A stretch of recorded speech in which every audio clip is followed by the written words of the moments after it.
10ನೇ ತರಗತಿಯ ದ್ವಿತೀಯ ಭಾಷೆ ಕನ್ನಡ ವಿಷಯದ ಪ್ರಶ್ನೋತ್ತರಗಳನ್ನು ನಾವು ಹಿಂದಿ ನೋಡಿದಲ್ಲಿ ನೋಡ್ತಾ ಇದ್ವಿ. ಹೀಗೆ ಅದನ್ನು ಕಂಟಿನ್ಯೂ ಮಾಡ್ತಾ ಹೋಗೋಣ.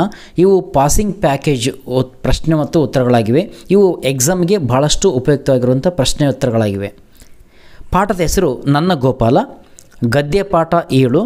ಲೇಖಕರು ಕುವೆಂಪು. 1. ಗೋಪಾಲನ ಬೆಳಗಿನ ಮುಖ್ಯ ಕೆಲಸ ಏನಾಗಿತ್ತು?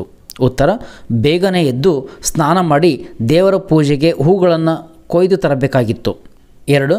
ಗೋಪಾಲನಿಗೆ ಬಣ್ಣ ಬಣ್ಣದ ಹೂಗಳು ಹೇಗೆ ಕಾಣಿಸುತ್ತಿದ್ದವು? ಉತ್ತರ: ಹೂಗಳು ಸಾವಿರಾರು ಮಳೆ ಬಿಲ್ಲುಗಳು ಸೇರಿ ಕುಣಿದಂತೆ ಕಾಣಿಸುತ್ತಿತ್ತು. 3. ಗೋಪಾಲನ ಗೆಳೆಯರ ಹೆಸರೇನು? ಉತ್ತರ: ರಾಮು, ಕಿಟ್ಟಿ, ನಾಣಿ, ಮಾಧು. 4. ಗೋಪಾಲನು ಶಾಲೆಯಿಂದ ಮನೆಗೆ ಮರಳುವಾಗ ಏಕೆ ಭಯಪಡುತ್ತಿದ್ದನು? ಉತ್ತರ: ಕಾಡಿನ ದಾರಿಯಲ್ಲಿ ಕತ್ತಲೆ ಇದ್ದ ಕಾರಣ ಭಯಪಡುತ್ತಿದ್ದನು. 5. ಗೋಪಾಲನು ಹೊಸ ಪಂಚೆಯನ್ನು ಬಯಸಿದ್ದೇಕೆ? ಉತ್ತರ: ಗೆಳೆಯರೆಲ್ಲರೂ ಬೆಲೆಯುಳ್ಳ ಬಟ್ಟೆಯನ್ನು ಹಾಕಿಕೊಂಡು ಬರುತ್ತಾರೆ, ಇವನನ್ನು ನೋಡಿ ಹಾಸ್ಯ ಮಾಡುತ್ತಾರೆ, ಆದ್ದರಿಂದ ಹೊಸ ಪಂಚೆಯನ್ನು ಬಯಸಿದನು. 6. ಬನದ ಗೋಪಾಲ ಯಾರು? ಕಾಡಿನಲ್ಲಿ ಅವನ ಕೆಲಸ ಏನಾಗಿತ್ತು? ಉತ್ತರ: ಬನದ ಗೋಪಾಲ ಶ್ರೀಕೃಷ್ಣ.